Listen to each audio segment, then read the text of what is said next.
wabarakatuh. Perkenalkan, nama saya Taruni Dewasa Gani Samanda Prahesti, nomor induk Taruna 20204216 dari Prodi Manajemen Transportasi Perkeretaapian 3A.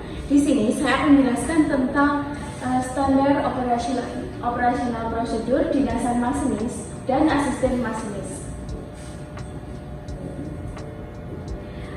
Di sini kita akan membahas tentang pendahuluan berupa latar belakang, maksud dan tujuan ruang lingkup dan pengertian. Yang kedua yaitu dinas masinis dan asisten masinis.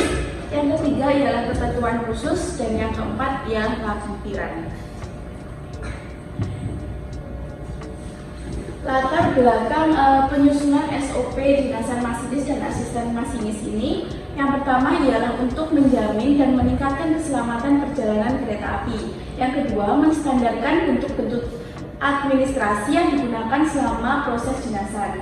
Yang ketiga ialah menyesuaikan dengan perkembangan aplikasi yang dipergunakan perusahaan. Maksud dan tujuan SOP ini yaitu sebagai pedoman bagi masinis dan asisten masinis saat awal dinas selama di perjalanan kereta api dan pergantian kru atau mengakhiri dinasan. Yang kedua ialah memberikan pelayanan yang mengutamakan keselamatan perjalanan kereta api. Ruang lingkup dari SOP ini yaitu pedoman masinis dan asisten masinis saat awal dinas selama di perjalanan kereta api dan pergantian kru atau mengakhiri dinasan. Yang kedua ialah dinas masinis dan asisten masinis. Dinas masinis dan asisten masinis ini dibagi menjadi 3 fase, yaitu awal dinasan, selama di perjalanan, dan pergantian kru atau mengakhiri dinasan. Kita membahas awal dinasan terlebih dahulu. Yang pertama, ini ketentuannya, yaitu hadir dan lapor di kantor unit pelaksanaan teknis kru KA atau UPT kru KA selambat-lambatnya yaitu 45 menit sebelum jam berangkat KA yang akan dioperasikan. Yang kedua, melihat dan memastikan jadwal dinasan sebagai masinis dan asisten masinis. Yang ketiga, mengisi daftar hadir pegawai. Yang keempat, melihat, membaca dan memahami pengumuman dan instruksi yang terpampang pada papan pengumuman di kantor UPT kru KA. Yang kelima, melakukan pemeriksaan kesehatan dan asesmen singkat serta menerima surat keterangan kesehatan. Yang keenam, masinis dan asisten masinis wajib menunjukkan kepada penyelia dokumen dan kelengkapan yang harus dibawa selama dinasan. Ini adalah gambar dari persiapan awak sarana kereta api mulai dinas, yaitu yang pertama pemeriksaan kesehatan awak kereta dan pengecekan sertifikasi kecakapan awak sarana perkeretaapian. Selanjutnya yang ketujuh ialah mengikuti asesmen singkat. Yang kedelapan, setelah dinyatakan memenuhi syarat di JPLAK atau penyelia memberikan surat perintah perjalanan dinas. Yang kesembilan, penyelia memberikan tabel O100 dan O94 dan O93. Yang kesembilan yaitu setelah terima lokomotif, terima T200 dan cek go item, memeriksa kelengkapan inventaris, mencoba putaran motor diesel, mencoba fungsi rem, dan mencoba maju mundur untuk memastikan fungsi pembalik arahnya bekerja dengan baik. Yang ke-10 yaitu melaksanakan langsiran bersama juru langsir. Selanjutnya yaitu melaksanakan percobaan pengereman, mengambil laporan perjalanan kereta api di PPKA atau PAP, bersiap di kabin, memeriksa dan membacakan O100 dan catatan di langkah, melaporkan ke PPKP meliputi nomor KA, nomor lokomotif, awak KA yang akan berdinas, serta fungsi go item dan KA siap diberangkatkan. Yang ke-15 ialah memastikan instrumen perjalanan kereta api untuk KA dalam posisi aman dan membunyikan semboyan setelah aspek semboyan 35 setelah aspek sinyal aman dan semboyan 41 telah diberikan. Yang ke-17, jika awak KA tidak dibantu oleh kondektur, masinis melakukan semboyan 35 setelah aspek sinyal aman dan semboyan 40 oleh PPKA itu telah diberikan. Selanjutnya, melakukan percobaan rem dinamis sebelum KA meninggalkan emplacement stasiun. Yang ke-19, memeriksa bentuk O23 ialah tanda izin naik petugas yang turut jalan di kabin lokomotif. Yang ke-20, menggunakan radio masinis dengan baik dan benar. Oke, selanjutnya selama di perjalanan, yaitu prosedurnya selalu fokus melihat sinyal dan semboyan serta aktif melakukan tunjuk dan sebut semboyan. Hal-hal sebagai berikut yaitu tunjuk sebut semboyan dilakukan oleh masinis dan asisten masinis pada saat menjalankan dinas sebagai awak KA dalam kabin lokomotif KRD, KRDE, KRDI, dan KRL.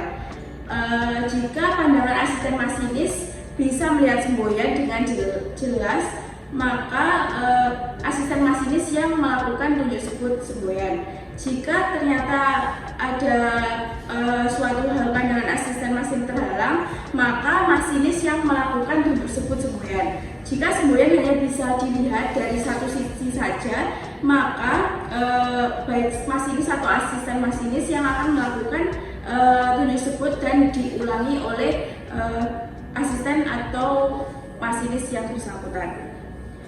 Selanjutnya, yang kedua ialah memantau dan memastikan indikator-indikator bekerja dan berfungsi dengan baik.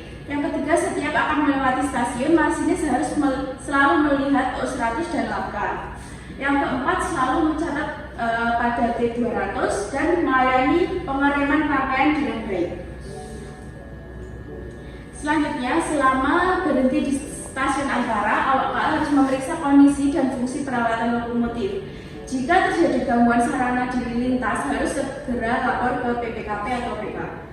Selanjutnya, PPKP jika tidak berhasil mengatasi gangguan tersebut, maka masinis segera meminta lokomotif penolong. Selanjutnya, ini ialah prosedur saat mengakhiri dinasan pergantian kru KA. Yang pertama, tidak meninggalkan sarana sebelum ada awak kereta api pengganti. Yang kedua, menyerahkan T200 pada masinis pengganti dan menyerahkan lembar serah terima dinasan masinis. Yang ketiga, melapor kepada PPKA dan PAP serta menyerahkan laka. Yang keempat, melapor dan menyerahkan laka kepada JPAK atau penyelia. Jika penyelia sudah menyatakan diperiksanya laka dan O100-nya sudah baik, maka penyelia menginstruksikan awak KA untuk istirahat. Ini prosedur jika mengakhiri dinasan. Yang pertama, menyerahkan lokomotif KRD, KRDI, KRDI atau KRL berikut T200-nya, melapor kepada PPKA atau PAP serta menyerahkan laka, melapor kepada JPAK atau penyedia dan menyerahkan laka dan O100. Melihat jadwal dinasan untuk besok hari, membaca pengumuman di UPT kru KA. Setelah itu, jika sudah diperbolehkan untuk istirahat atau pulang, maka masinis dan asisten masinis istirahat dan pulang. Yang bab ketiga ialah ketentuan khusus. Yang pertama ialah JPKA atau penyelia mengarahkan masinis atau asisten masinis yang telah hadir supaya beristirahat di geria karya tempat peristirahatan sementara jika KA ini terlambat lebih dari 2 jam. Yang kedua yaitu jika 45 menit sebelum kedatangan KA, JPAK atau penyelia menghubungi masinis atau asisten masinis untuk mengikuti proses tes kesehatan, asesmen, dan proses lainnya. Yang kedua, di stasiun tidak terdapat pengawas urusan lokomotif atau PUR, maka awak KA serah terima lokomotif dengan petugas pemeriksa sarana kereta api di depo. Yang ketiga, saat pengambilan lokomotif dari depo ke stasiun terjadi suatu hal sehingga awak KA tidak bisa melanjutkan dinas, maka wajib melaporkan ke JPAK atau penyelia dan mencarikan awak KA pengganti. Yang keempat yaitu awak KA tidak memenuhi syarat untuk didinaskan, maka penyelia mempersiapkan awak KA pengganti dan berkoordinasi dengan penyelia kedudukan awak KA tersebut serta mencatat alasan awak KA batal dinas. Ini ialah lampiran dari daftar semboyan tunjuk sebut. Ini ialah bentuk dari permintaan kereta api penolong, yaitu bentuk 93, dan ini pemberitahuan tentang peristiwa luar biasa yaitu bentuk 94 serta rute kereta api atau O100. Sekian presentasi dari saya, ada kurang lebihnya saya mohon maaf. Wassalamualaikum warahmatullahi wabarakatuh.